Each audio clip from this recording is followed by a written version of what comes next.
ప్రేమగల పరలోకపు తండ్రి నీ కొందనములు. అత్యున్నత సింహాసనమందు ఆసీనుడయుండి శరాపుల చేత కెరూబుల చేత వేవేల దూతల మాన ప్రతిగానముల చేత ప్రతినిత్యము పరిశుద్ధుడు పరిశుద్ధుడు పరిశుద్ధుడని కొనియాడబడుతూ కీర్తింపబడుతూ స్తుతింపబడుతూ ఆరాధింపబడుతూ ఉన్నటువంటి ఆరాధనలకు యోగ్యుడా నీ కొందనములు. దేవా, ఈ పునరుద్ధాన దినమున పునరుద్ధానుడైనటువంటి నిన్ను ఆత్మతో సత్యముతో ఆరాధించలాగున నీవు మాకిచ్చిన గొప్ప అవకాశమును బట్టి నీ కొందనములు. ప్రభువా, మీరు మీ సింహాసనం నుండి నాతోనూ మాతోనూ మాట్లాడి మీ నామానికి ఘనత కలుగ చేసుకోమని వేడుకుంటూ ఉన్నాను. మీ దాసుని బలపరిచి ప్రభువా మాతో మీరు మాట్లాడమని వేడుకుంటూ ఉన్నాను.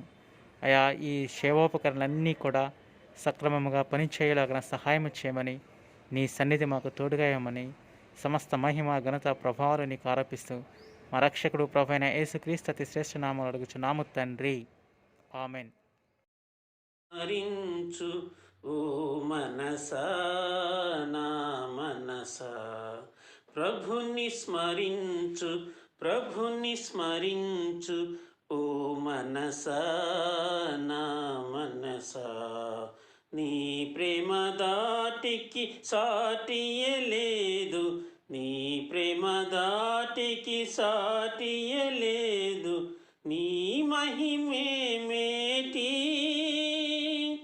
నీ మహిమే మేటి, నీ మహిమే మేటి, నీ మహిమే మేటి. ప్రభుని స్మరించు ప్రభుని స్మరించు ఓ మనసా నా మనసా. ప్రభుని స్మరించు ప్రభుని స్మరించు ఓ మనసా నా మనసా. ప్రభుని శరణ గతులగువారు, ప్రభుని శరణ గతులగువారు విడుదల నొందెదరు, విడుదల నొందెదరు, విడుదల నొందెదరు, విడుదల నొందెదరు. ప్రభుని స్మరించు ప్రభుని స్మరించు ఓ మనసా నా మనసా. ప్రభుని స్మరించు ప్రభుని స్మరించు ఓ మనసా నా మనసా. పాపుల కొరకై సిలువను మోసి, పాపుల కొరకై సిలువను మోసి ప్రాణం విడెనిలలో, ప్రాణం విడెనిలలో, ప్రాణం విడెనిలలో, ప్రాణం విడెనిలలో. ప్రభుని స్మరించు ప్రభుని స్మరించు ఓ మనసా నా మనసా. ప్రభుని స్మరించు ప్రభుని స్మరించు ఓ మనసా నా మనసా. ప్రభువా మా మొర నాలాయించి, ప్రభువా మా మొర నాలించి నీ జ్ఞానం విమ్ము, నీ జ్ఞానం విమ్ము, నీ జ్ఞానం విమ్ము, నీ జ్ఞానం విమ్ము. ప్రభుని స్మరించు ప్రభుని స్మరించు ఓ మనసా నా మనసా. ప్రభుని స్మరించు ప్రభుని స్మరించు ఓ మనసా నా మనసా.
సువనము సూర్యకాంతం సుగంధ సునిగా సువనము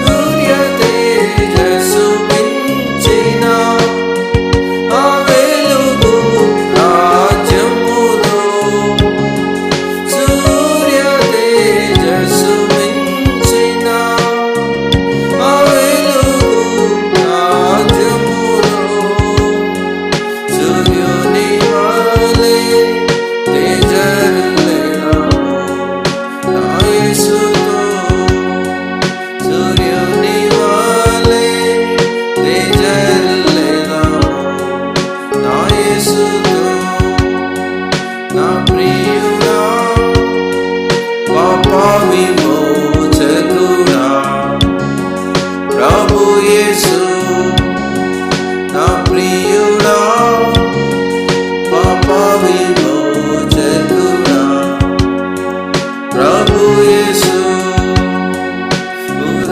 శబ్దముతో నివరులించు దూతలతో పుర శబ్దముతో నివరులించు దూతలతో నాకై గాయపడిన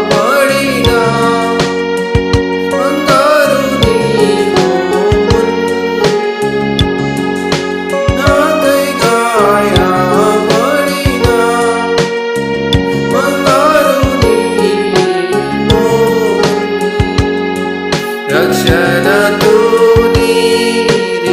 నిరీక్షించెదను వీక్షింపన్ రక్షణతో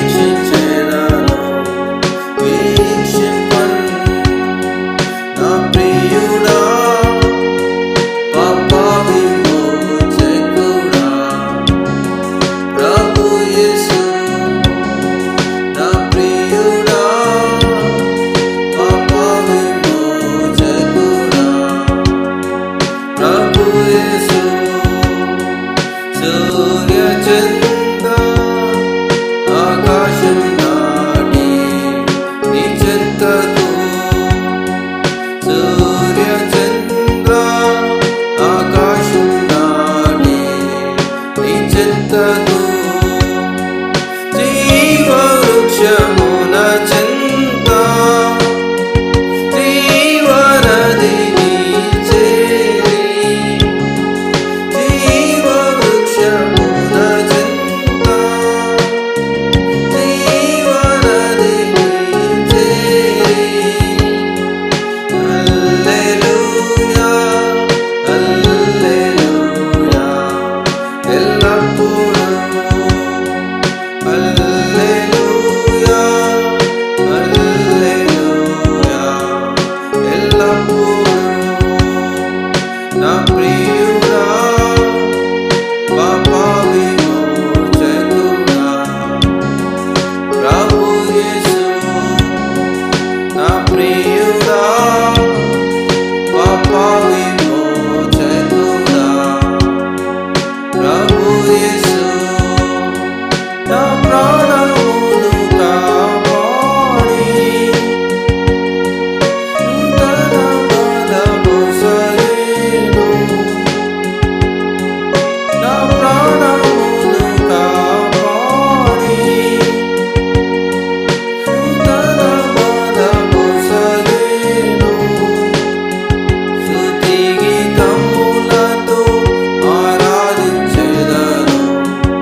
ప్రైజ్ ద లార్డ్. ప్రభుకు స్తోత్రములు. ప్రభు మనకు అనుగ్రహించిన ఈ దివ్యమైన తరుణాన్ని బట్టి ప్రభుకు కృతజ్ఞతా స్తోత్రములు చెల్లించుకుంటూ ఉన్నాం. సమయంలో మనము కీర్తన గ్రంథము 15వ అధ్యాయం నుండి చదువుకుంటున్నాం. కీర్తన 15వ అధ్యాయము. యెహోవా, నీ గుడారములో అతిథిగా ఉండదగిన వాడెవడు? నీ పరిశుద్ధ పర్వతం మీద నివసింపదగిన వాడెవడు? యథార్థమైన ప్రవర్తన కలిగి నీతిని అనుసరించుచు హృదయపూర్వకముగా నిజము పలుకువాడే. అట్టివాడు నాలుకతో కొండెములాడడు, తన చెలికానికి కీడు చేయుడు, తన పొరుగువాని మీద నింద మోపడు. అతని దృష్టికి నీచుడు, అసహ్యుడు. అతడు యెహోవా యందు భయభక్తులు గల వారిని సన్మానించును. అతడు ప్రమాణము చేయగా నష్టము కలిగిన మాట తప్పడు. తన ద్రవ్యము వడ్డీకియుడు, నిరపరాధిని చేరుటకై లంచం పుచ్చుకొనడు. ఈ ప్రకారము చేయవాడు ఎన్నడను కదల్చబడడు. ప్రభువు పరిశుద్ధ లేఖనం నుండి మనందరి హృదయాలను తాకునుగాక. ప్రార్థన చేసుకుందాం. ప్రియమైన తండ్రి, యేసు క్రీస్తు వారి పేరిట స్తోత్రములు. మీ సజీవ సత్యవాక్యం కొరకై స్తోత్రములు. నాతోనూ మాతోనూ మా అందరితో మీరు మాట్లాడము. ప్రియ ప్రభువా, మీ పరిశుద్ధ పర్వతం మీద నీ గుడారములో నివసిస్తూ అతిథిగా ఉంటూ మిమ్మల్ని సేవించేటువంటి ఆ గొప్ప భాగ్యం కొరకై వందనము చెల్లిస్తూ ఆరాధిస్తూ ఉంటున్నాము నాయన. భూమి మీద మా ప్రవర్తన ఏ రీతిగా ఉండాలో మీరు మాకు బోధిస్తున్నారు. ఆ రీతిగా జీవించుట కొరకు మీరు మీ ఆత్మ బలమును మాకు అనుగ్రహించు.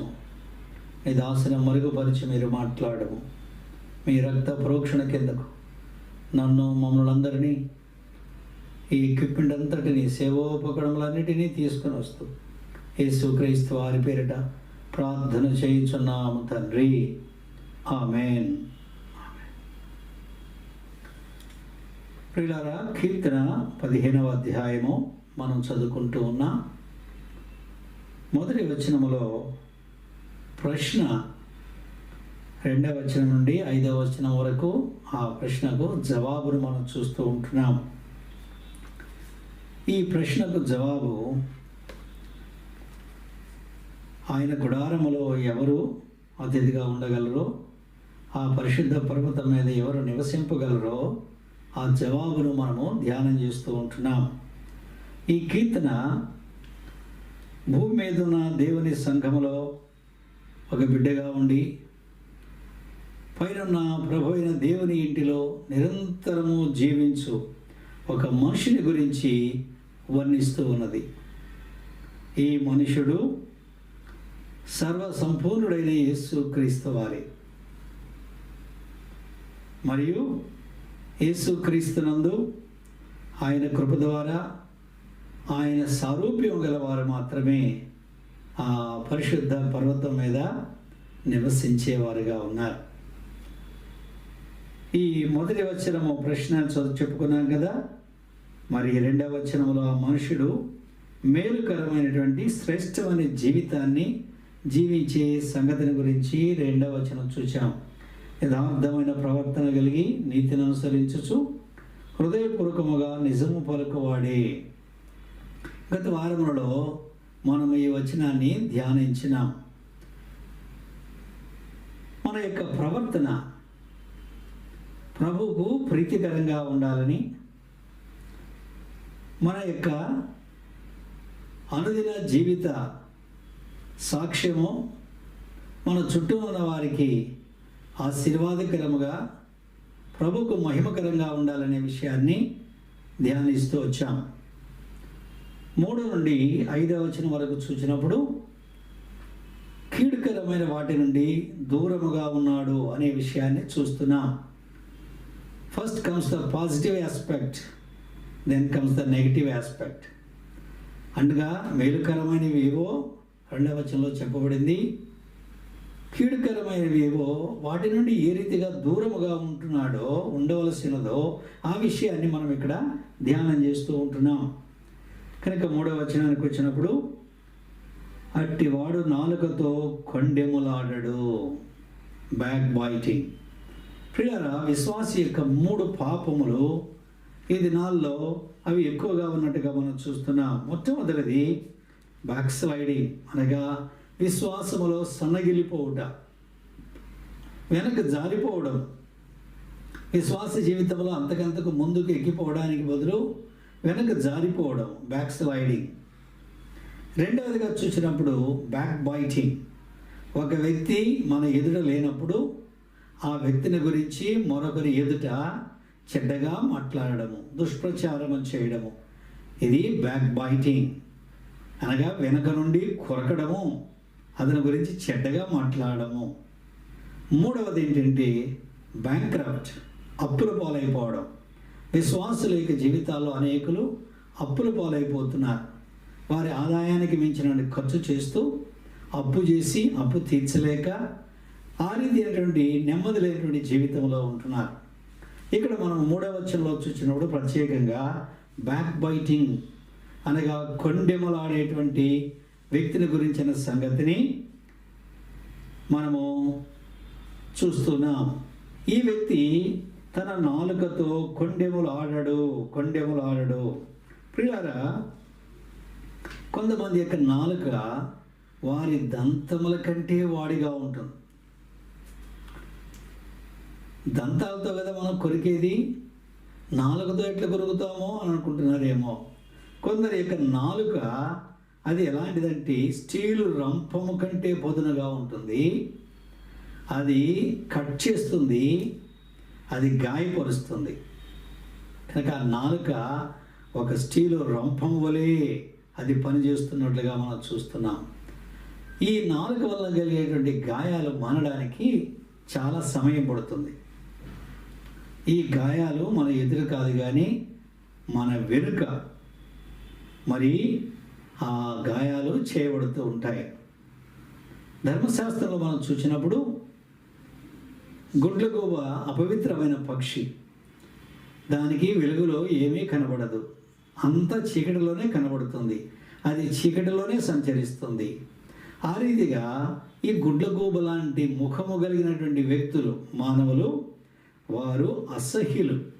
అనగా వారు ఒక వ్యక్తి యొక్క జీవితంలో ఉన్నటువంటి శ్రేష్టమనేవి ఏది వారికి కనబడదు, కానీ ఒక వ్యక్తి యొక్క బలహీనతలు మాత్రమే వారికి కనబడతాయి. ఎందుకంటే వారికి గుడ్లగూబ వంటి కనులు ఉంటాయి. మరి వీరు తమ నాలుకలో తమ హృదయంలో కొండెములు కల్పించుకొని తమ నాలుకతో వాటిని బయటికి తీసుకొని వస్తూ ఉంటారు. ఎనాటమిస్ అంటే మానవ శరీరాన్ని వేరే వేరే భాగాలుగా స్టడీ చేసేటువంటి ఎనాటమిస్ ఏం చెప్పారంటే, మానవుని యొక్క నాలుక మన యొక్క హృదయంతో 2 స్ట్రింగ్స్తో కలపబడినదంట. 2 దారములంటే మరి దేహంలో ఉండేటువంటి ఆ దారములు రెండిటి చేత కలపబడుతూ ఉంటాయి. అందుకని హృదయం నిండి ఉండదాన్ని బట్టి నోరు మాట్లాడుతూ ఉంటుంది. కనుక ముందుగా వీరు తమ హృదయములో కీడును కల్పించేవారుగా ఉంటారు, కొండలు కల్పించుకునేవారుగా ఉండి తర్వాత వారు నాలుకతో కొండెములు మాట్లాడేవారుగా ఉంటున్నారు. ఈ కొండెగాండ్రను బట్టి వివాదం కలుగుతుంది, తగాదాలు వస్తాయి. దేవుని యొక్క వాక్యంలో చూసినప్పుడు కొండెగాడు లేని చోట వివాదము చల్లారిపోతుంది. గాలి లేకపోతే మంట ఆరిపోయినట్లుగా కొండెగాడు లేకపోతే వివాదాలు మానిపోతాయి. కొండెగాని యొక్క మాటలు రుచిగల భోజ్యములు, రుచిగల ఆహార పదార్థాలుగా ఉంటాయి. వినడానికి ఇష్టపడే వారికి అవి లోపలి కడుపులోనికి దిగిపోతాయి. కనుక కొండెగాని మాటలు వినడానికి చాలా రుచిగా ఉంటాయి, లోకడుపులోని దిగిపోతాయి. అయితే ఈ కొండెగాని మాటలు కలహానికి కారణమవుతూ ఉంటున్నాయి. పూర్వకాలంలో కమ్మరివాడు అంటే ఇనుమును కాల్చి కత్తులు, లేకపోతే ఇంట్లో కావాల్సిన సామాన్లు, గొడ్డళ్ళు, వ్యవసాయానికి కావాల్సిన పనిముట్లు చేయడానికి కమ్మరి తన యొక్క పొయ్యి ఏర్పాటు చేసుకుని తోలుతో తయారు చేయబడిన పెద్ద తిత్తులు ఉంటాయి. మీరు ఎవరు చూసింటారు, బహుశా గ్రామాల్లో చూసింటారు. వారు ఒక గాలి తిత్తుల్ని ఇలా ఇలా అంటూ ఉంటాడు. ఒకటి కిందకి ఒకటి పైకి అంటూ ఉంటే అది గాలి పీల్చుకుంటుంది. వీళ్ళు నొక్కినప్పుడు గొట్టాల ద్వారా పొయ్యిలోకి గాలి పోయి ఆ మంట బాగా మండుతుంది అన్నమాట. ఆ రీతిగా ఇనుము అది కరిగించబడుతుంది. ఆ తర్వాత కమ్మరివాడు దానిని శుద్ధితో కొట్టి కావాల్సిన వస్తువును తయారు చేస్తూ ఉంటాడు. కనుక ప్రియులారా, ఈ కొండెగాడు ఎలాంటి వాడు అంటే ఈ గాలి తిత్తి వంటి వాడు. ఈ యొక్క వివాదాన్ని ఎక్కువ చేయడానికి ఈ కొండెగాడు పనిచేస్తూ ఉంటాడు. వాని వల్లనే వివాదం ఆరంభమవుతుంది. ఈ వివాదానికి వెనుక వాడు ఇంకా పనిచేస్తూ ఆ మంటను ఎక్కువ చేస్తూ ఉంటాడు. ఈ చెడ్డ సమాచారాలని ఆశగా వినేవారు లేకపోతే ఈ కొండెగాని యొక్క వ్యాపారం వ్యాపించదు, వర్ధిల్లదు.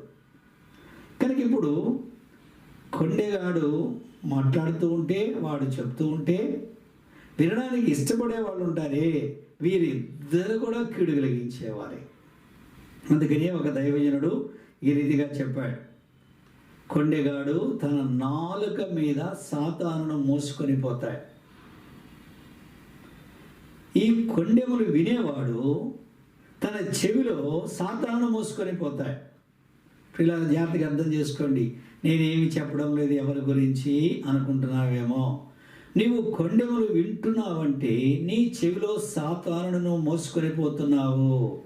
కనుక ఇది ఎంత పాపమో అర్థం చేసుకో. ప్రభువును మోసుకొని పోవలసిన నీవు నేను మన నాలుక మీద ప్రభువును మోసుకొని పోవలసిన వారు. మన సంభాషణ ఉప్పివేసినట్టుగా కృపాసహితముగా యేసుక్రీస్తు వారి యొక్క సువార్తను ప్రకటించేటువంటి నాలుకగా ఉండవలసిన మనము కొండెములు మోసుకొని పోయి సాతాను మోసుకొని పోయే ప్రజగా ఉంటే అది ఎంత దౌర్భాగ్యకరమైనటువంటి బ్రతుకో అర్థం చేసుకుందాం. అలాంటి నీచమైన దౌర్భాగ్యకరమైన బ్రతుకుల నుండి మనము బయటికి రావాలని ప్రభు కోరుతూ ఉంటున్నాడు. మరి కొండెగాని నువ్వు సహిస్తే, వాడు చెప్తూ ఉంటే విన్నావనుకో, వినకపోతే వాడు బాధపడతాడు అని అనుకుంటున్నావంటే నువ్వు సహిస్తున్నావాన్ని. తర్వాత కొండెగాని నువ్వు దాచిపెట్టావంటే అది పాపము అని నువ్వు ఎదగాలి. కొండెగాని దాచిపెట్టినా, కొండెగాని సహించినా అది రెండు కూడా పాపమే. ఆ వ్యక్తిని మనం బట్టబయలు చేయాలి. ఎందుకంటే వాని వల్ల కలిగే కీడు చాలా ఎక్కువగా ఉంటుంది. త్రాగుబోతు వాడు మనడలు చూపే దుష్ప్రవర్తన కంటే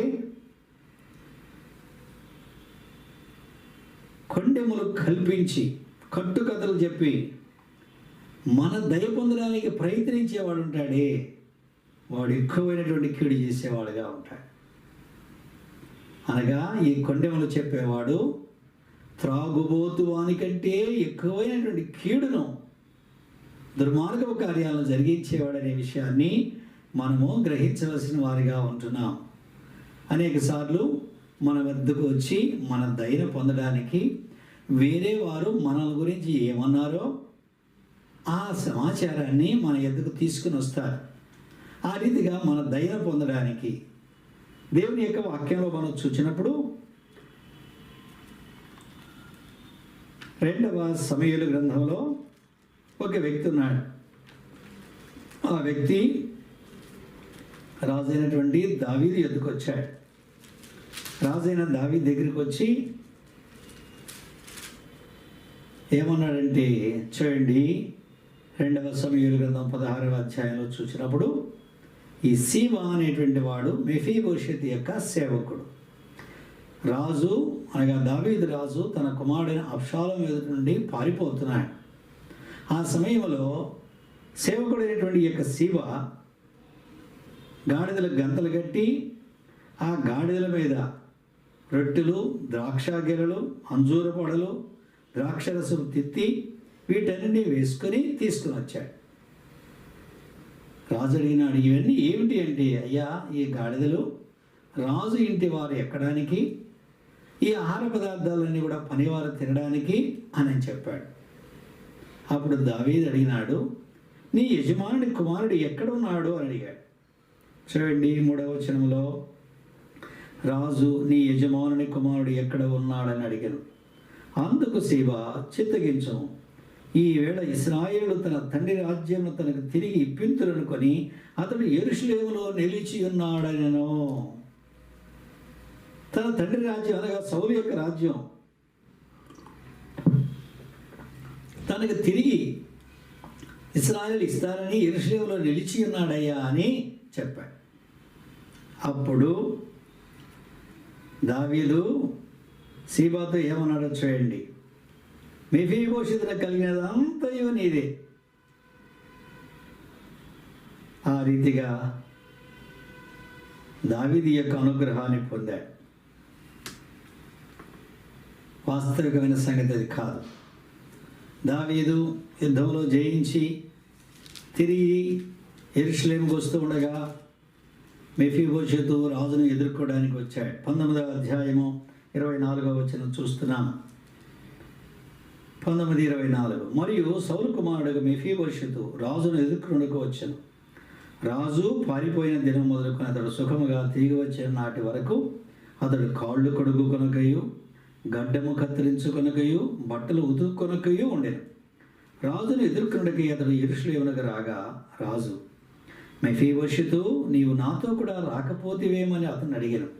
అందుకు అతడు, నా ఏలినవాడా రాజా, నీ దాసుడైన నేను కుంటివాడని గనక గాడిద మీద గంత గట్టించి ఎక్కి రాజుతో కూడా వెళ్ళిపోదునని నేను అనుకునగా నా పనివాడు నన్ను మోసము చేశాను. సీబా, నీ దాసుడు నేను నన్ను గూర్చి నా ఏళ్ళవాడవను రాజవునకు నీతో అబద్ధమాడెను. అయితే నా ఏళ్ళవాడవను రాజవునకు నీవు దేవదూత వంటి వాడవు. నీ దృష్టికి ఏది అనుకూలమో దాని చేయి.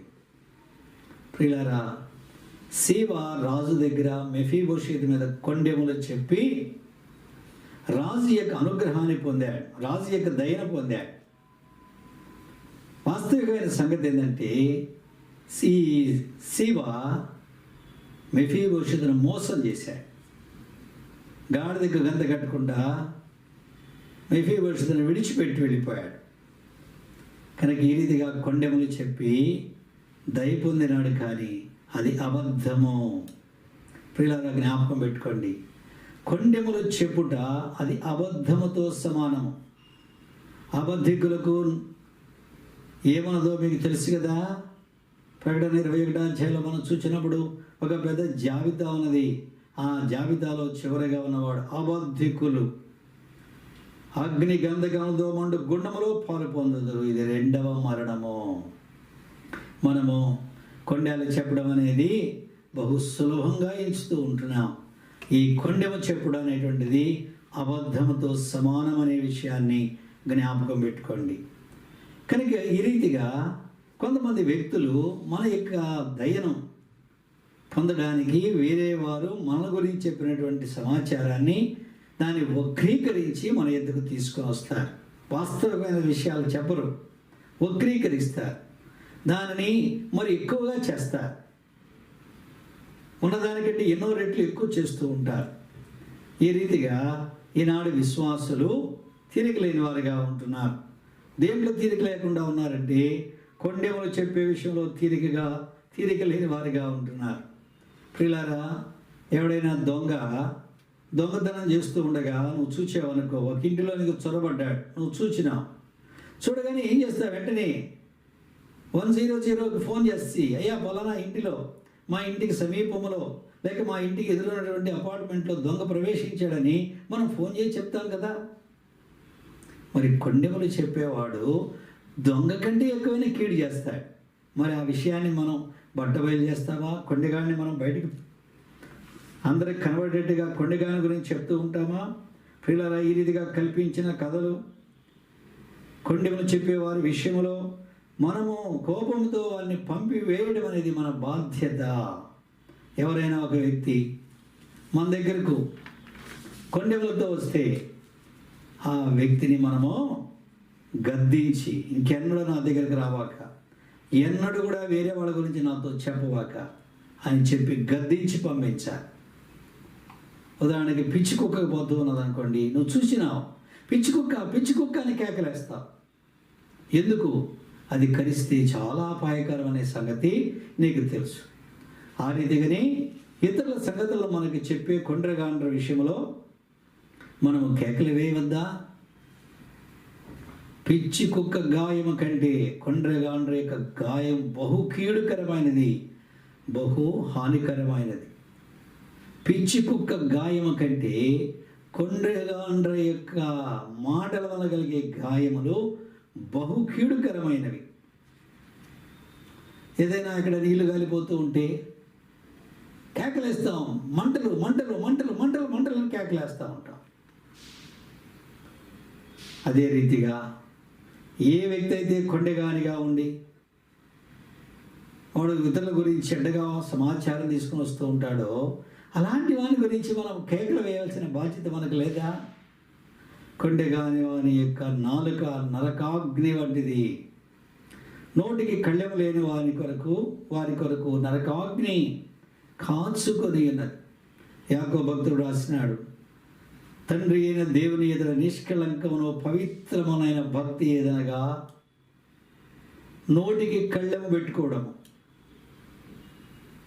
ఇహలోక మాలిన్యం అంటకుండా కాపాడుకోవడం, ఇబ్బందిలో ఉన్నటువంటి విధవరాండను అనాథలను పరామర్శించడం, అది నిజమైన భక్తి. నాలుకను అదుపులో ఉంచుకోకుండా, నోటికి కళ్ళెం పెట్టుకోకుండా కొండెములు చెప్తూ ఉంటే అలాంటి నాలుకకు నరకాగ్ని అనే విషయాన్ని దేవుని యొక్క వాక్యంలోనే మనం యాకోబు పత్రిక 3వ అధ్యాయంలో చూస్తూ ఉంటున్నాం. కనుక ప్రియులారా, ఇది ఒక సామాన్యమైన అంశం అని ఎంచుకోవద్దు. అందుకని కీర్తన 15లో పరిశుద్ధ పర్వతం మీద నివసించేవాడు, ప్రభు యొక్క గుడారములో అతిథిగా ఉండేవాడు, కొండెములు ఆడడు అనే విషయాన్ని మనం చూస్తూ ఉంటున్నాం. మన ప్రభువైన యేసుక్రీస్తు వారు ఏ మనుషుని గురించి కూడా ఆయన చెడుగా మాట్లాడలేదు, కానీ ఆయన తన శత్రుల కొరకు ప్రార్థించాడు. మనం కూడా ఆయన వలె లేకపోతే మనము ఎప్పటికీ ఆయనతో ఉండలేము. మనము ఆయన వలె ఉండకపోతే మనము ఎప్పటికీ ఆయనతో ఉండలేము. We must be like him or we shall never be with him. మనము ఆయన వలె ఉంటేనే మనము ఆయనతో ఉంటాము అనే విషయాన్ని జ్ఞాపకం పెట్టుకోవాల్సిన వారిగా ఉంటున్నాం. ప్రియులారా, ఎంత తరచుగా ఈ పాపం మనం చేస్తున్నాం. అందుకని యాకోబు భక్తుడు అన్నాడు, ప్రతి వాడును మాటల విషయంలో మనము తప్పిపోవచ్చున్నామన్నాడు. మాట విషయంలో తప్పిపోని ఎడల మిగతా విషయాల్లో వాడు భద్రంగా ఉంటాడని యాకోబు భక్తుడు చెప్తూ ఉంటున్నాడు. కనుక మన జీవితాలు మనం పరిశీలించుకున్నప్పుడు మనం ఎంత తరచుగా ఇలాంటి పాపంలో పడిపోతూ ఉంటున్నాం. ప్రియులారా, ఇలాంటి పాప విషయంలో దుఃఖించడానికి ఎన్ని కన్నీళ్ళు కావాలి, ఎన్నిసార్లు మనం ఈ పాపాన్ని చేస్తూ ఉంటున్నాం. మన విందుల దగ్గర, పెళ్లి విందుల దగ్గర, లేకపోతే బర్త్డే విందుల దగ్గర, ఇంకా ఆయా విధమైన ఫంక్షన్స్ దగ్గర, భోజనాల దగ్గర మనము మరొక వ్యక్తి మీద మనకున్నటువంటి ద్వేషాన్ని, లేకపోతే ఆ వ్యక్తి యొక్క మాటలను మనం ఎంతగా వక్రీకరించి వేరే వారికి చెప్పేవారుగా ఉంటున్నామో చూడండి. మన మీటింగుల్లో కలుసుకున్నప్పుడు, ఇంకా ఆయా స్థలాల్లో, ఏదో మార్కెట్లోనో మరెక్కడో మనం కలుసుకున్నప్పుడు మరొక వ్యక్తిని గురించినటువంటి సమాచారాన్ని వక్రీకరించి మనం ఇతరులతో చెప్తూ ఉంటాం. ప్రియులారా, ఈ కార్యం ఏదో భక్తిహీనంలో జరుగుతున్నది,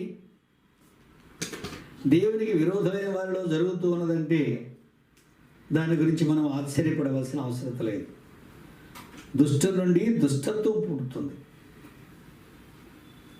భక్తులైన వారిని భక్తిహీనులైన వారు దూషించవచ్చు, నింద వేయవచ్చు, వారి మీద కొండెములు చెప్పవచ్చు.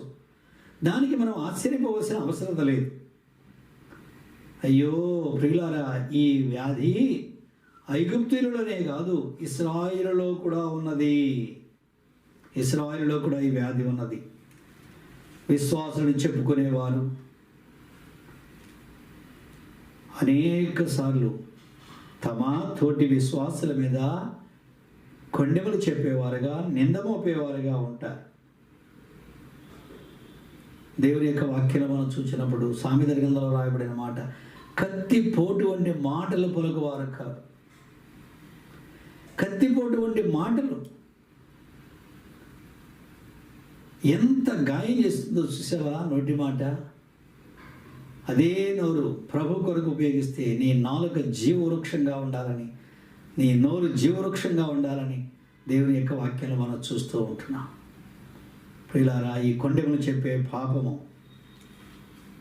అది ఎంత భయంకరమైందో మనం చూస్తున్నాం. కత్తిపోటు వంటిది. ఒక విశ్వాసి మరొక విశ్వాసం విమర్శించడము, ఒక దైవ సేవకుడు మరొక దైవ సేవకుని గురించి దుష్ప్రచారము చేయడం లేదా? అయ్యో ప్రియులారా, ఇది ఎంత విచారకరమైన సంగతో చూడు. ఈ పాపమును నేను పవిత్రుడనని ఎవరు చెప్పగలరు? ఎవరు చెప్పగలరు? నా విషయమై నేను జాలిపడాలి. ఎందుకు? అయ్యో నేను ఈ పాపం చేస్తున్నా. మనలో ప్రతి ఒక్కరము, ప్రభువా ఈ పాపము నుండి నన్ను విడిపించు, నాకు విడుదల కలిగించు, దీని మీద నాకు విజయం ఇవ్వు అని ప్రభు మనకు విజయం ఇచ్చే వరకు కూడా మనం ఆయన సన్నిధిలో మనము ప్రార్థనలో మొరపెట్టవలసిన వారుగానే ఉంటున్నాం. ప్రియులారా, ఇంత భయంకరమైన పాపం అది. విశ్వాసుల యొక్క పాపములంటే లోకములో కనబడేటువంటి దొంగతనము, వ్యభిచారము, త్రాగుడు, జూదము లాంటిది కాదు. అవి ఉన్నవాడు వాడు సహోదరుడు కాదు. వారు దేవుని రాజ్యంలో ప్రవేశించలేదు. సహోదరుడు అనబడిన వాడు ఎవడైనానో ఇలాంటి వాడిలో పాల్గొని వాడిగా ఉంటే వారితో సాంగత్యమే చేయవద్దని కొరింథీ పత్రికలో పరిశుద్ధాత్ముడు మనకు రాయించి పెట్టాడు. కనుక ఇప్పుడు విశ్వాసులైన వారి యొక్క పాపములు అవి భయంకరంగా కనబడవు, కానీ అవి ఎంత కీడు చేసేవిగా ఉంటున్నాయో చూస్తున్నా. కొండెములు చెప్పుట, కీడు కల్పించే మాటలు, కల్పన కథలు, దుష్ప్రచారము, ఒక వ్యక్తి యొక్క శీలమును గురించి మనము చెడ్డగా మాట్లాడడం. దీనికి ఇంగ్లీష్లో ఒక మాట ఉంది, క్యారెక్టర్ అసాసినేషన్ అంటారు. అసాసినేషన్ అంటే చంపివేయడం. ఒక వ్యక్తి యొక్క శీలాన్ని మనము చంపివేస్తున్నాం, పాడు చేస్తున్నాం, ఆ వ్యక్తిని గురించి దుష్ప్రచారం చేస్తూ ఉంటున్నాం. తెలుగులో ఒక సామెత ఉన్నది, దెబ్బ కొడితే ఒక చోటే నొప్పి, కానీ మాట అంటే శరీరం అంతయు ప్రాణమంతటిలో బాధ కలుగుతుంది. ఈటతో కలిగిన గాయము కంటే నాలుక యొక్క దెబ్బ బహు బాధ కలిగిస్తుంది అని ఫ్రెంచి సామెత ఉన్నది. కనుక జ్ఞాపకం పెట్టుకోండి, ఫ్రెంచి వారమైనా తెలుగు వారమైనా మనమందరము మనుష్యులమే. మనమందరము ఈ బలహీనతకు చోటిచ్చిన వారిగా కనబడుతూ ఉంటున్నాం. కనుక ప్రియులారా, ఒక వ్యక్తి యొక్క పేరు ప్రతిష్టలను భంగపరిచేటువంటివి, పేరు ప్రతిష్టల మీద మచ్చ కలిగించేటువంటి మాటలను ప్రచారం చేస్తూ ఉంటే అది ఎంత కీడుకరమైందో చూడు. ప్రసంగి గ్రంథంలో మనం చూసినప్పుడు సుగంధ తైలము కంటే మంచి పేరు మేలు. ఒక వ్యక్తి యొక్క మంచి పేరును, అతని యొక్క ప్రఖ్యాతి మీద మనం బురద చల్లుతూ ఉంటే మన పొరుగువాని యొక్క ప్రతిష్టకు భంగం కలిగించినట్లుగా మన నాలుకకు కళ్ళం పెట్టుకోకపోతే ఎంత కిడి చేసిన వారం అవుతున్నామో చూడు. మనకు చేతనైనంత వరకు మన పొరుగువాని యొక్క ప్రతిష్టను కాపాడవలసిన వారిగా ఉంటున్నాం. ఆయన పేరు ప్రతిష్ట, అతని యొక్క ఆనర్, ఘనతను, అతని యొక్క రిప్యుటేషన్. ప్రియులారా, తెలియక ఎంతమందిని హత్య చేసినామో తెలుసా? ఎంతమందిని హత్య చేసినామో తెలుసా? మనము వారి యొక్క శీలమును గురించి చెడ్డగా మాట్లాడుతున్నాం. కేవలము వేరే వారు చెప్పిన మాటలను బట్టి, వినికిడిని బట్టి. ఒక ఇంటిలో ఒక కాలేజీ స్టూడెంట్ ఉన్నది, ఒక అమ్మాయి, విశ్వాసి, వాళ్ళ అమ్మగారు కూడా విశ్వాసే. ఒక రోజున ఈమె యొక్క స్నేహితురాలు తన ఇంటికి వచ్చింది. ఈవిడు ఈ స్టూడెంట్ యొక్క స్నేహితురాలు. ఆ స్నేహితురాలకు తన క్లాసులో ఉన్నటువంటి మరొక యంగళ్ గురించి చాలా చెడ్డగా చెప్తున్నది అనమాట. ఎంత చెడ్డగా చెప్తున్నదంటే అసలు తాను చూచినట్లుగానే అంత చెప్తా ఉన్నది. అప్పుడు వాళ్ళ అమ్మగారు విని, అమ్మాయి వెళ్ళిపోయిన తర్వాత తన బిడ్డను పిలిచి, బిడ్డ నీ స్నేహితురాలతో చాలా విషయాలు మాట్లాడినావు నువ్వు, మరి అవన్నీ కూడా నువ్వు చూచినావా? ఏంటి మమ్మీ అట్లా అడుగుతావు? అందరు చెప్పుకుంటున్నారు. సరే బిడ్డ, అందరు చెప్పుకుంటున్నారు, నీకెవరో చెప్పారు, నువ్వు వినడమే తప్పది. ఇందాక మనం చెప్పుకున్నాం కదా, కొండెగాని యొక్క నాలుక మీద దయ్యము మోసుకొని పోతాడు, సాతాను మోసుకొని పోతుంటే కొండెములు వినేవాని యొక్క వాడు చెవిలో సాతాను మోసుకొని పోతూ ఉంటున్నాడు. కనుక నువ్వు వినడం తప్పు. విన్నదానిని నువ్వు గ్రహించకుండానే, అది ఎంత నిజమో తెలియకుండానే నీవు దాని గురించి మరొకరితో చెప్పినావు కదా, ఎంత కీడు కలిగించినావో నీకు తెలుసా? అప్పుడు ఈ యంగర్ల్ పశ్చాత్తాపడింది. మమ్మీ నన్ను క్షమించు, నిజముగానే నేను చెడ్డగా మాట్లాడినాను, నాకు తెలియని విషయాల గురించి ఎక్కువగా మాట్లాడినాను, నన్ను క్షమించు. అప్పుడు తల్లి అన్నది, ప్రభు దగ్గర క్షమాపణ అడుగు. ప్రభు దగ్గర కూడా మోకరించి క్షమాపణ అడిగింది, తల్లి దగ్గర క్షమాపణ అడిగింది. అప్పుడు ఆ తల్లి ఏం చేసిందంటే ఒక గుప్పెడు గింజలు ఇచ్చి, బిడ్డ నువ్వు వెళ్ళి మన ఇంటి ముందు చలిరమ్మంది. ఆ పని చేసి వచ్చిన తర్వాత తల్లి అంది, బిడ్డ మరలా వెళ్ళి ఆ గింజలు ఏరుకొని రా అన్నది. అప్పుడు ఈ బిడ్డ వెళ్ళి గింజలు ఏరుతున్నది, చీకటి పడిపోయింది. కొంచెం తీసుకొని వచ్చింది, గుప్పెడి గింజలు చల్లితే ఎన్ని వచ్చినాయంటే కొంచెమే తీసుకొని వచ్చింది. రాత్రి అయిపోయింది. ఏంటమ్మా నువ్వు గుప్పెడి గింజలు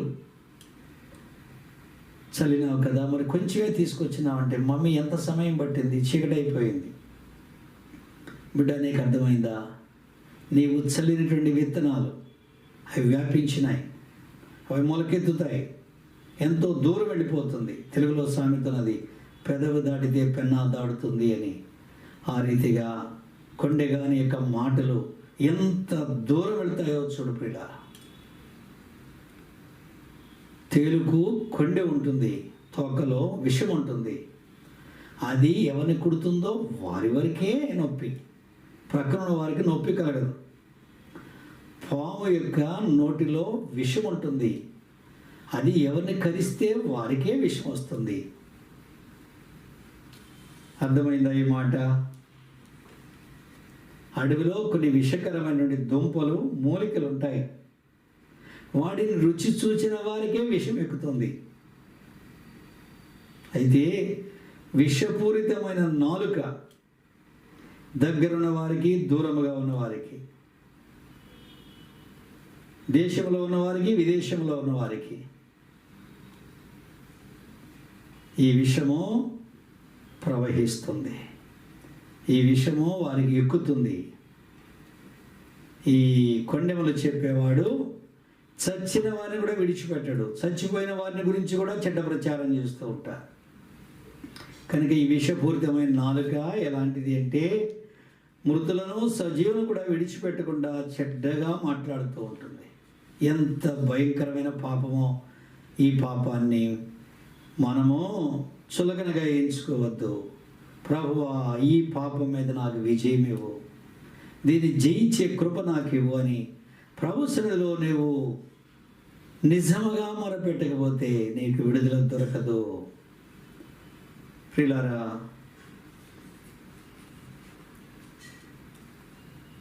మనము నిత్య జీవం వైపుగా ప్రయాణం చేస్తున్నాం. ఎక్కడికి వెళ్తున్నావయ్యా అంటే, నేను విజయవాడకి పోతున్నా.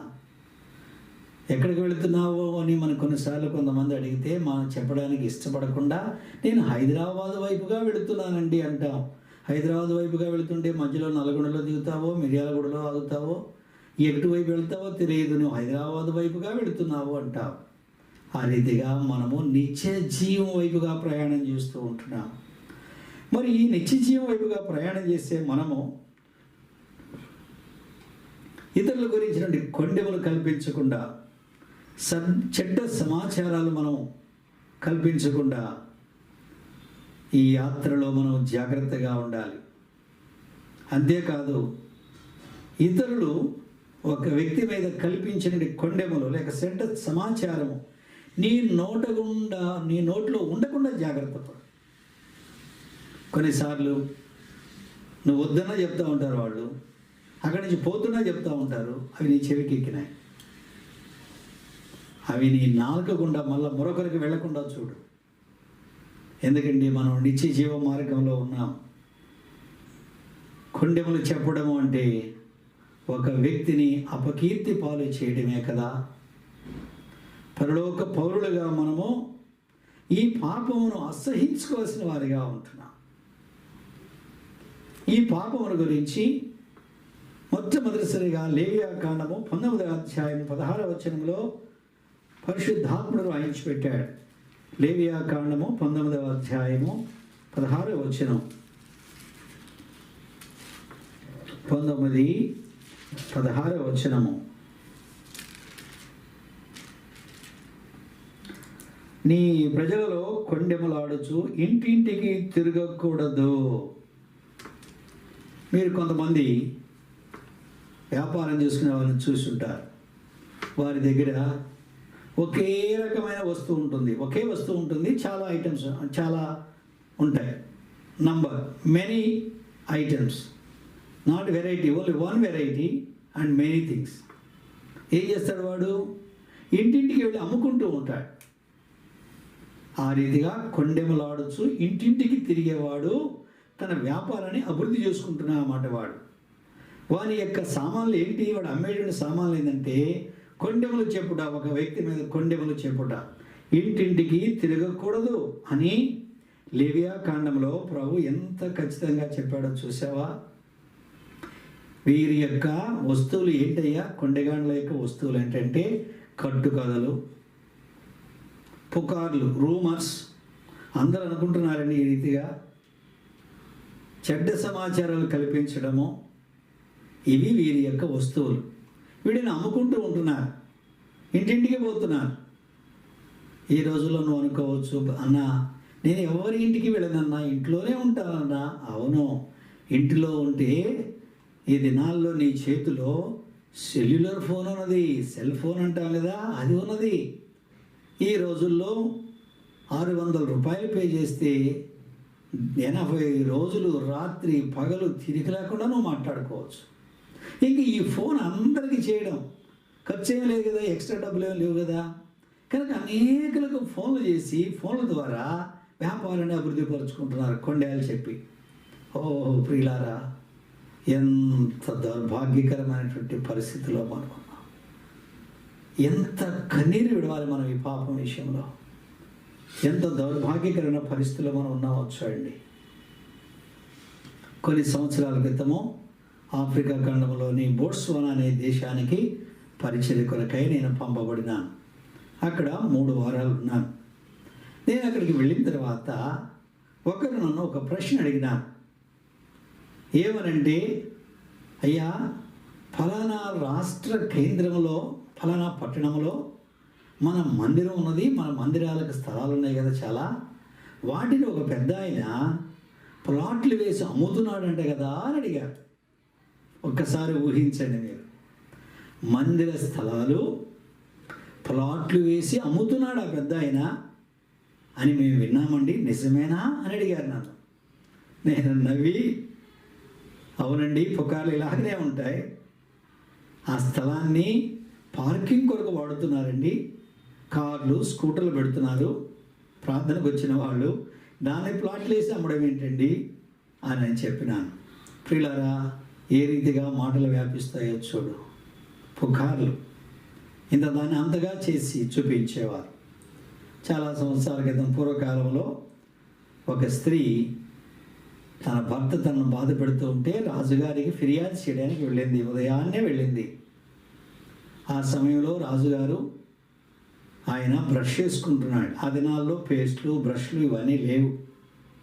సాధారణంగా వారు వేప పుల్ల లేకపోతే గంగిరేణి పుల్ల ఇలాంటి వాటిని ఉపయోగించుకొని వారు పళ్ళు తోముకునేవారు. రాజులైనా సరే అదే వారికి కూడా. ఆ తర్వాత ఒక తాటాకు బద్ద తీసుకొని ఆ తాటాకు బద్దతో నాలుకగా శుభ్రం చేసుకునేవాడు. ఈ రీతిగా ఈమె వెళ్ళినప్పుడు రాజుగారు తన నాలుక శుభ్రం చేసుకుంటూ ఉంటున్నాడు. సరే, రాజుగారికి మనవి చేసుకుని ఇంటికి వచ్చిన తర్వాత పక్కనింటి ఆమెతో చెప్పిందనమాట, నేను రాజుగారి దగ్గరికి వెళ్ళినాను, రాజుగారు తాటాకుతో నాలుక శుభ్రం చేసుకుంటున్నాడని చెప్పింది. నిజమే చెప్పింది ఆమె. ఇవి విన్నామె ఏం చెప్పిందంటే పక్కమ్మతోటి, రాజుగారి నోట్లో నుంచి తాటి ఆకులు వస్తున్నాయంటమ్మా అని చెప్పింది. ఆ విన్నామె ఏం చేసిందంటే ఇంకొక ఆమె దగ్గరికి వెళ్ళి, రాజుగారి నోట్లో నుండి తాటి మట్టలే వస్తున్నాయమ్మా అని చెప్పింది. ఇంకా ఈ మాట ఆ నోట ఈ నోట పోయి అక్కడికి పోయి చివరికి రాజుగారి నోటిలో నుండి తాటి చెట్లు వస్తున్నాయంట. ఇంకా అయ్యో చూద్దాము, మనం కూడా వెళ్దాం అనుకుని అందరూ కలిసి ఉదయాన్నే ఒకరోజు రాజుగారి దగ్గరికి వెళ్ళి నిలబడ్డారు. ఏంటమ్మా ఇంతమంది వచ్చినారు, మీ భర్తలు మిమ్మల్ని ఇలా హింసించారా, ఏం జరిగిందో చెప్పండి. రాజా, మీ నోట్లో నుంచి తాటి చెట్లు వస్తున్నాయంట, చూద్దామని వచ్చినాము. పిల్లారా, అర్థమైందా ఏ రీతిగా వాస్తవానికి దానికి కొంత మసాలా కలిపి దాన్ని ఫ్రై చేసి దాన్ని అంతగా చేసి ఏ రీతిగా వ్యాపింప చేస్తూ ఉంటారో చూడండి. కనుక ఈ కొండగాని యొక్క మాటలు ఎంత కీడుకరంగా ఉంటాయో చూడండి. అందుకని ఈ పాపమును గురించి దేవుని యొక్క వాక్యంలో పలు స్థలాల్లో వ్రాయబడింది. కీర్తన గ్రంథము 50వ అధ్యాయము 20వ వచనంలో కూడా పరిశుద్ధాత్ముడు ఈ పాపమును గురించి వ్రాయించినాడు. కీర్తన గ్రంథము 50వ అధ్యాయం 20వ వచనము, నీవు కూర్చుండి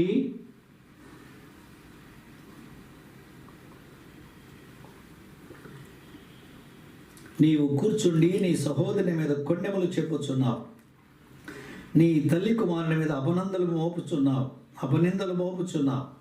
ఇట్టి పనులు నీవు చేసినను నేను మౌనైనయుటిని, అందుకు నేను కేవలము నీ వంటి వాడని నీవు అనుకుంటివి. అయితే నీ కనుల ఎదుట ఈ సంగతులు నేను వరుసగా వచ్చి నిన్ను గద్దించెదను. ప్రియుడా, ఎవరితో మాట్లాడుతున్నావు? ప్రభు నాతో మాట్లాడుతున్నాడు, నీతో మాట్లాడుతున్నాడు. కూర్చుండి కొండెములు కల్పిస్తూ ఉంటున్నావా? నీ సహోదరుని మీద నిందలు మోపుచూ ఉంటున్నావా? దేవుడు గద్దిస్తాడు, జాగ్రత్త. ఈ పాపము యెహెజ్కేలు దినాలకు వచ్చేటప్పటికి ఎంత భయంకరంగా అయిపోయిందో చూడండి. యెహెజ్కేలు గ్రంథము 22వ అధ్యాయము 9వ వచనము. యెహెజ్కేలు 22వ అధ్యాయము 9వ వచనం చూస్తే, కొండెములు చెప్పి నరహత్య చేయువారు నీలో కాపురమున్నారు. ఎక్కడ? యెరూషలేములో, యూదయ దేశంలో, దేవుని ప్రజల మధ్యలో కొండెములు చెప్పి నరహత్య చేసేవారు. ఈ రీతిన పాపమును బట్టి దేవుడు యెరూషలేమును నాశనము చేయవలసి వచ్చింది. ఇంకా వేరే పాపాలు కూడా ఉన్నాయి. ఇది ఒక పాపము. కొండెములు చెప్పి నరహత్య చేసేవారు కాపురం ఉన్నారు కనుక దేవుడు ఆ పట్టణాన్ని నాశనము చేయవలసి వచ్చింది. రోమాపత్రిక 1వ అధ్యాయము 29-30 వచనాలు చూసినప్పుడు అన్ని జనుల యొక్క జీవితాల్లో ఉండేటువంటి యొక్క పాపముల గురించి పరిశుద్ధాత్మను రాయించి పెట్టినాడు. అనేకమైన పాపములు అందులో 30వ వచనం చూడండి. కొండెగాండ్రును అపవాదకులను. కొండెగాండ్రు, రెండవది అపవాదకులు. అపవాదములు వేసేవారు, నిందలు వేసేవారు.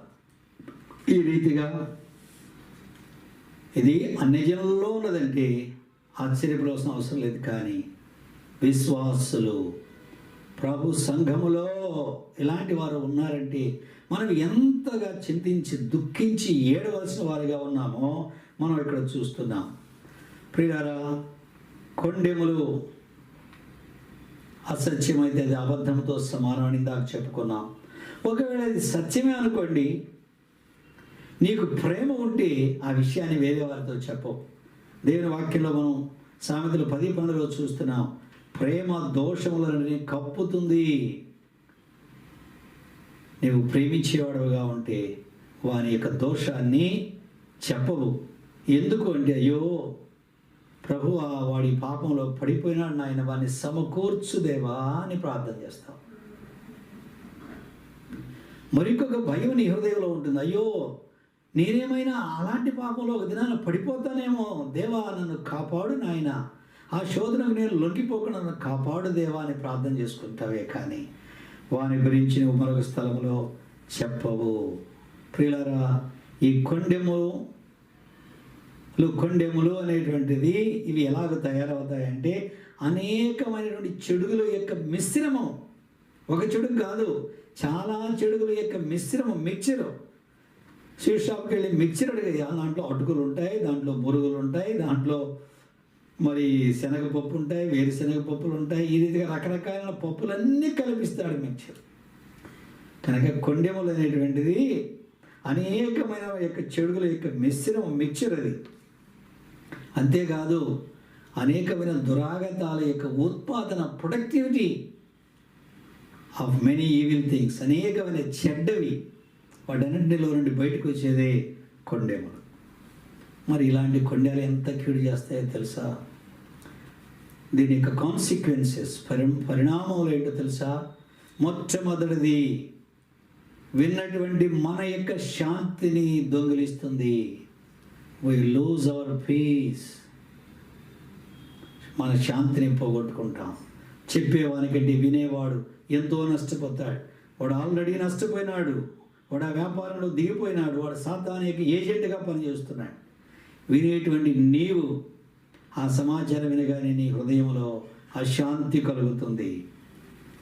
రెండవది, ఈ కొండెములు వినుడు ద్వారా స్నేహ బంధాలని, స్నేహం యొక్క పునాదులను కదిలిస్తుంది.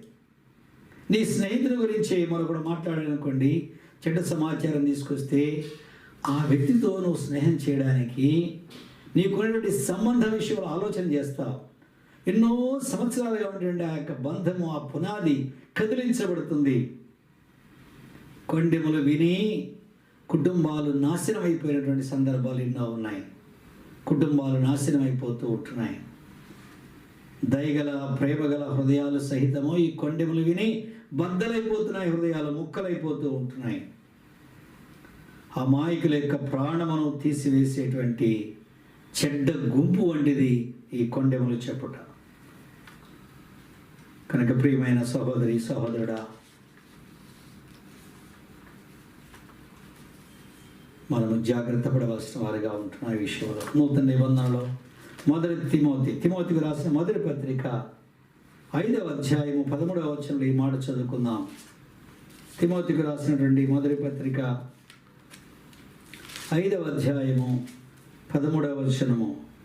మరియు వారి ఇంటింటా తిరుగులాడుచు బద్ధకరాండ్రగుడకు మాత్రమే కాక ఆడరాని మాటలాడుచు వదరుబోతులను పరుల జోలికి పోవారు నగుడును నేర్చుకొందరు.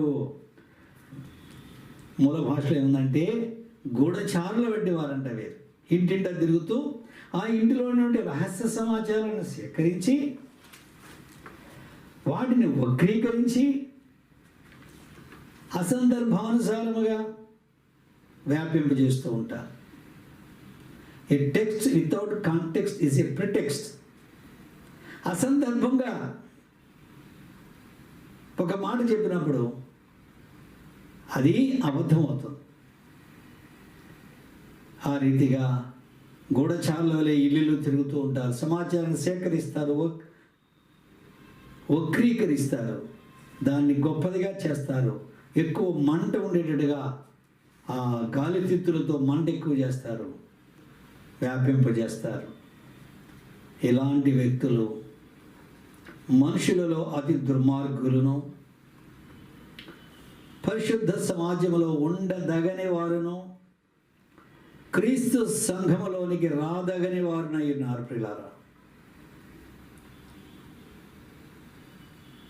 కనుక నాలుక అది కండరం, ఒక మజిల్, అది దాని ఇష్టం వచ్చేట్టుగా తిరుగుతూ ఉంటుంది. నేను ఇప్పుడు మాట్లాడుతున్నానంటే నాలుక ఎన్నో విధాలుగా అది తిరుగుతూ ఉంటుంది లోపల.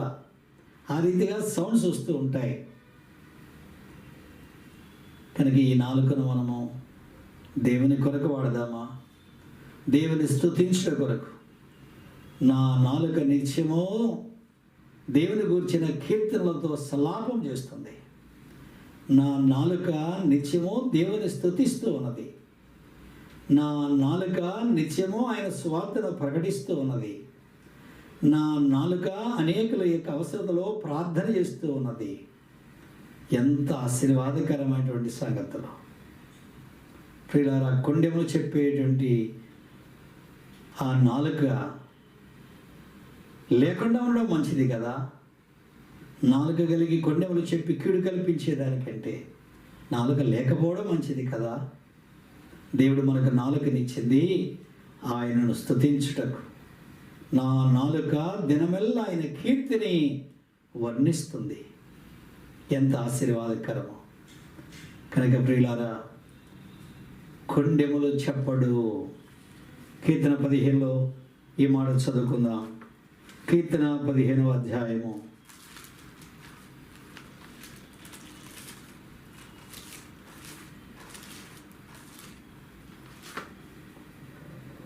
'అట్టివాడు నాలుకతో కొండెములాడు. ఎట్టివాడు యథార్థమైన ప్రవర్తన కలిగి నీతిని అనుసరించుచు హృదయపూర్వకముగా నిజం పలుకుతూ ఉంటున్నవాడు ఈ వ్యక్తి కొండెములాడేవాడుగా ఉండడు.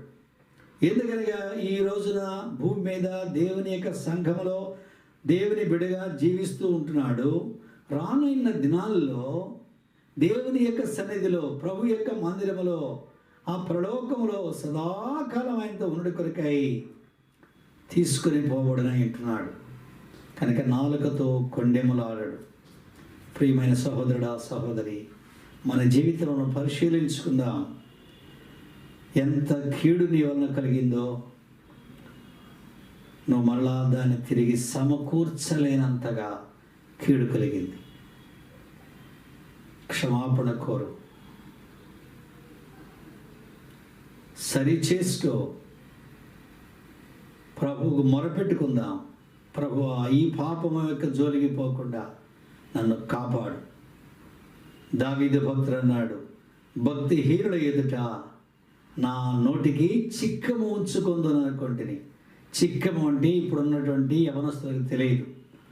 గ్రామాలకు మనం వెళ్ళినప్పుడు పశువులు పొలంలో గుండా పోతున్నప్పుడు మరొకరి యొక్క పొలంలో ఉన్న పంటను తినకుండా వాటి నోటికి చిక్కము పెడతారు. అది నోరు తెరవలేదు ఇంకా. కనుక ఆ రీతిగా దావీదు భక్తుడు చిక్కం పెట్టుకున్నాడు. ప్రభువా, నా పెదవుల ద్వారమునకు కావలి పెట్టుము. తన బలహీనతను తను ఎరిగిన వాడేయండి. ప్రభువా, నా పెదవుల ద్వారమునకు కావలి పెట్టుము. ఆ రీతిగా ప్రార్థన చేసుకుంటూ వచ్చాడు. కనుక తన యొక్క జీవితము ప్రభువును కీర్తిస్తూ వచ్చింది, ప్రభువును మహింపరుస్తూ వచ్చింది. తన తరం వారికి సేవ చేసి నిద్రించాడు. నీవు నేను కూడా ఆ రీతిగా మన తరం వారికి సేవ చేయడానికి, ప్రభు యొక్క సువార్తను ప్రకటించడానికి, ప్రభు యొక్క ప్రేమను గురించి పాడుటకును మన నాలుకను మనము ఉపయోగించి ఆయనను మహిమపరచుదుముగాక. ఆమేన్. ప్రభు మిమ్మల్ని అందరినీ ఆశీర్వదించునుగాక. ఆమేన్. ప్రార్థన చేసుకుందాం. ప్రియమైన పరిశుద్ధమైన తండ్రి, యేసుక్రీస్తు వారి పేరిట స్తోత్రములు. మీ జీవవాక్యం కొరకై మీకు వందనము చెల్లించి ఆరాధిస్తూ ఉంటున్నాం. కృతజ్ఞత స్తోత్రములు నాయన. మీ సజీవ సత్యవాక్యం కొరకై స్తోత్రాలు. మీ వాక్య వెలుగులో మా పాపమును మాకు చూపిస్తూ వచ్చావు. ప్రభువా, నన్ను క్షమించుము, మీ ప్రశస్త రక్తములో కడుగుము, పవిత్రపరచుము. నాయన, ఈ పాపం మీద నాకు విజయం అనుగ్రహించమని ప్రార్థన చేస్తూ ఉంటున్నాను.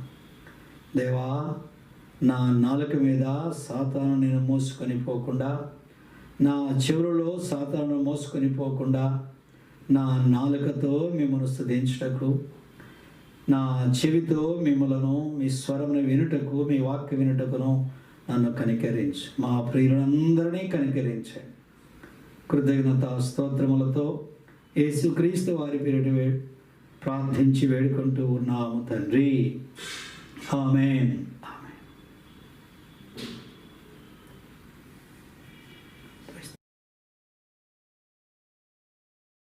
దేవుని యొక్క ప్రేమ, కుమారుడైనటువంటి యేసుక్రీస్తు కృప, పరిశుద్ధాత్మ దేవుని యొక్క అన్యోన్య సహవాసము ఇక్కడ ఉన్న మనకును సకలలోక పరిశుద్ధులకు ఇప్పుడు ఎల్లప్పుడూ సదాకాలం తోడే నడిపించును గాక.